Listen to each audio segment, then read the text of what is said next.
Sekarang kami sedang ada di perkebunannya Pak Karjono. Ya. Di mana Pak? Di Dusun Kirobayan, Tirtosari, Kretek, Bantul. Bantul. Ya, ya. Jadi kita pengen tahu, pengen belajar bagaimana mempersiapkan lahan, bagaimana merawat pisang, terus pisang apa aja sih yang paling laku di pasaran. Nah, ini kita belajar langsung dari petaninya.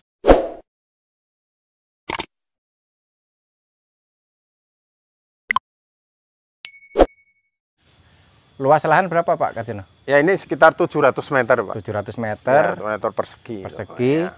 Nah, ada berapa pohon pisang yang ditanam? Ini sekitar 350 batang. 350 batang terdiri dari ya pisang. Tadi kepok, rojo, kojo, dan ambon. Kenapa pisang itu yang dipilih Pak? Ya, satu di pasaran jelas itu lebih menjanjikan. Walaupun karena pandemi COVID ini ada penurunan permintaan terutama dari rojo Pak. Kalau rojo itu dulu harganya rojo betul. Karena mahal, bisa nyampe 300, bahkan ada yang teman saya itu 500 per itu tandan. Tapi setelah lockdown tidak boleh mantenan, nah ini harganya dengan kepok aja masih laku kepok. Oh, gitu. Ya, itu rojonya. Kalau yang stabil tinggi itu kojo sama ambon. Alhamdulillah masih ambon tinggi. Stabil ya? Iya, tinggi itu masih harganya bagus. Bagus ya? Ya. Pak, bisa diajari kami Pak bagaimana mempersiapkan lahan, terus memilih bibit. Oh ya, ini menarik sekali untuk dicatat ya Pak ya, dan diperhatikan betul bagi yang berminat untuk mencoba budidaya pisang ya Pak. Jadi bibit itu vital Pak. Jadi saya cerita kepada para audien ini, itu terus terang Pak, saya uji coba Pak ini. Uji coba, jadi dari segi bibit itu kalau berkualitas, bibitnya berkualitas, ada harapan panen Pak. Besar. Tapi kalau bibitnya berpenyakit, lah ini sudah 50% sudah down Pak. Nah kemarin karena saya itu Pak dengan bibit sebenarnya estimasi pertama itu bibit yang saya butuhkan sekitar 500. Nah ini modal yang saya butuhkan terlalu tinggi Pak. Bagi saya, bagi orang yang bermodal ya enggak masalah. Tapi terus saya antisipasi atau saya siasati dengan saya budidaya bibit sendiri karena saya ada kebun lain yang bisa saya ambil. Nah, tapi itu karena banyaknya butuhan saya sehingga saya ngambil yang rodo enggak begitu sehat, tapi saya sudah belajar bagaimana mengobatinya. Jadi saya ambil dari yang ada penyakitnya itu, tapi ada yang sukses ada yang tidak, ya biasalah gitu ya Pak ya. Tapi secara umum saya pastikan kalau nanam agar enggak nanti rugi tenaga, enggak rugi waktu, biaya dan sebagainya, pastikan pilih bibit yang bagus. Nah, yang bagus seperti apa Pak? Satu, dipastikan tidak dari induan yang berpenyakit. Kalau kita beli itu memang itu pada waktu masih kecil itu bagus-bagus. Ya. Tapi itu enggak ketahui, saya pun bisa itu. Tadi di tempat saya banyak yang bagus, tapi itu induannya kena jamur fusarium itu layu. Tapi bibitnya pasti bagus, seger-seger gitu loh. Tapi jangka waktu sekian nanti akan mati. Ini sudah saya buktikan beberapa kali Pak. Saya betul-betul sudah ngerasakan, bukan hanya mengetahui Pak. Oh, jadi kuncinya induknya bagus. Berarti harus bikin bibit sendiri gitu Pak? Ya tidak bisa Pak, kita bisa ke tempat siapa atau beli. Tapi kalau beli ya maaf Pak, ini kalau dari model kultur jaringan bagus. Tapi kalau dari dongkelan-dongkelan itu ya mohon maaf, saya tidak mengatakan itu tidak baik. Ya tidaklah, tapi monggo. Tapi kalau kita tahu sendiri dari induan yang bagus itu jelas garansinya lebih bagus gitu. Itu dari bibit. Ya. Nah sekarang kalau lahannya seperti apa? Nah ini Pak, ini perlu dicatat juga ya Pak ya. Jadi kita memang ada lahan yang ideal. Yang ideal memang itu ya tidak berair. Kandungan airnya tidak terlalu tinggi. Kalau musim hujan tidak genang. Kalau genang sudah tamat Pak. Ada teman saya itu yang nyewa lahan 10 juta itu. 1000 meter, 10 tahun itu hancur Pak. Karena apa? Tergenang air. Maka dipastikan itu tidak menggenang. Yang kedua Pak, itu disiapkan juga kalau bagus lagi, nanti calon yang mau ditanam itu sudah dibuat lubang dulu Pak. Jadi sekitar 1 bulan sebelumnya atau berapa itu ternyata memang lebih bagus Pak itu. penyiapan lahannya itu. Itu berapa kedalaman, berapa lubang-lubangnya itu, Pak? Oh ya, ini variatif, Pak. Terus terang kalau kita menganut dari buku-buku dari para saintis dari sana-sana itu ya ada yang 40-40, kedalamannya 40, ada yang 50 dan sebagainya. Tapi ini kan bukan ilmu pasti, Pak. Kenyataan di lapangan khusus untuk gedang Ambon, Pak. Ini sangat riskan kena penyakit kalau dalam-dalam karena akarnya kan ngambang.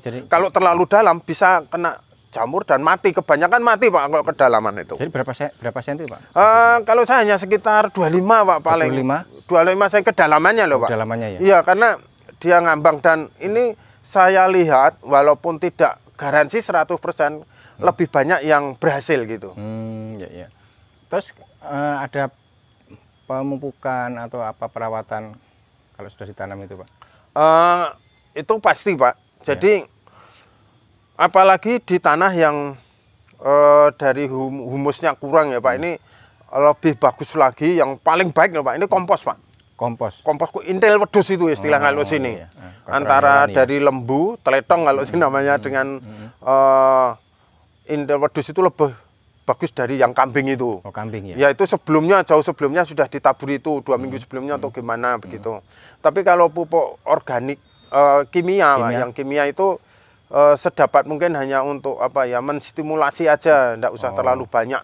Tapi tetap dibutuhkan, Pak. Oh ya, dibutuhkan untuk percepatan pertumbuhan, tapi kalau terlalu banyak itu ya itu seperti tebu itu setelah manis, habis manisnya ya kembali asal, bahkan merusak struktur tanahnya itu udah terbukti, Pak. Ini sudah saya buktikan, teman saya yang rajin memelihara kondisi tanah dengan menggunakan pupuk kandang itu, walaupun berusia 5 tahun lebih, daun pisangnya, pohon pisangnya, buahnya masih bagus, Pak. Nah, kalau penyakit apa, Pak, pisang itu? Wah, ini yang Pak, yang penyakit yang paling menyedihkan itu fusarium, layu. Jadi pohon itu bisa layu. Di sini banyak, Pak, contoh-contohnya itu. Ya karena saya terus terang saja ini kemarin budidayanya itu ya istilahnya demikian banyak bibit yang saya butuhkan, sehingga kan banyak yang saya ambil dari ya bagus awalnya, tapi akhirnya kena penyakit itu, Pak, fusarium itu. Itu apa tuh, Pak? Kena jamur, Pak, itu. Jamur ya? Iya, jadi nanti kalau bonggol itu sudah kena, sudah taman, Pak. Itu harus satu-satunya jalan diangkat semua. Dari bonggolnya ya? Iya. Makanya saya katakan tadi, Pak, bibit itu kalau dari bonggol yang bagus, nanti harapannya anaknya itu bagus. Tapi kalau bonggolnya sudah kena, sudah, Pak, tamat itu. Jadi keturunan. Iya, betul, Ken. Ya. Pisang itu berapa lama sih, Pak, bisa panen? Ini macam-macam ya, Pak. Ada yang saya tanam itu yang rojo, itu kok saya heran, 8 bulan panen, Pak, saya. Dari ditanam. Tapi bukan dari bibit yang kecil loh, Pak, dari dongkelan. Oh, dongkelan. Tapi rata-rata ya kalau 1 tahun kebanyakan ya sudah panen, Pak, sudah. Setahun ya? Ya, setahun lah. Rata-rata pisang setahun panen, Pak, ya? Iya, itu bahkan kurang, Pak, ada yang kurang, ada 8 sampai 1 tahun itu. Terus selama ini Bapak jualnya kemana, Pak? Oh, itu kalau penjualan enggak masalah, Pak, itu sudah banyak yang selain bakul-bakul itu sudah sama keliling itu sudah ada 5-6 bakul itu setiap hari keliling cari pisang itu. Jadi nggak kesulitan ya? Wah, enggak kesulitan, yang sulit yang dijual, Pak. Yang dijual. Oke, kita lihat-lihat, Pak, lihat yang. Oh iya, Pak, ini kan sebelum ada cabenya juga. Sebelum lihat-lihat ya, Pak. Gimana? Kali ini yang bagus, Pak, agar maksimal hasilnya ya. Gimana, Pak? Kebun saya ini kan saya bikin tumpang sari. Oh iya. Jadi sebelum pisang itu besar, pertama ini, Pak, saya tanami kacang tanah. Kacang tanah. Ya, karena kan jaraknya 3 meter, 3 meter. Nah, ini saya di sini kan ada beberapa model, Pak, saya. Ada model 3 meter, 3 meter dengan 4 bibit sekaligus. Tapi ada yang saya jarak 1 meter, ada yang saya seperti wayang saya jejer itu, Pak. Nah, ini yang ingin saya sampaikan, saya tumpang sari dengan kacang tanah. Alhamdulillah bagus, kemarin bisa panen lumayan, Pak. Setelah kacang tanah, karena masih ada waktu juga pisang sebelum rimbun, saya tanam cabai rawit. Dan sekarang alhamdulillah hasilnya, harganya melejit, Pak. Iya. Jadi sekali panen bisa. Ya, panen kacang sama panen cabai rawit. Ini sudah mulai berbuah lombok saya. Tapi sekali lagi karena ini bukan tanaman utama, jadi ini sudah mulai tertutup oleh daun pisang. Tapi sudah panen kemarin, sudah lumayan juga, walaupun ya enggak maksimal karena ya namanya tumpang sari tambahan tanaman gitu. Ini rimbun pohon pisang nggak ganggu cabai, Pak? Ya pasti ganggu, Pak. Tapi ya gimana lagi loh. Ini hanya memanfaatkan lahan pada waktu setelah panen kacang dulu gitu, Pak. Ini cabainya nih, Lur. Ya. Kalau ini Pak, tadi yang saya sampaikan kalau bibit kurang bagus nanti akhirnya seperti ini, Pak.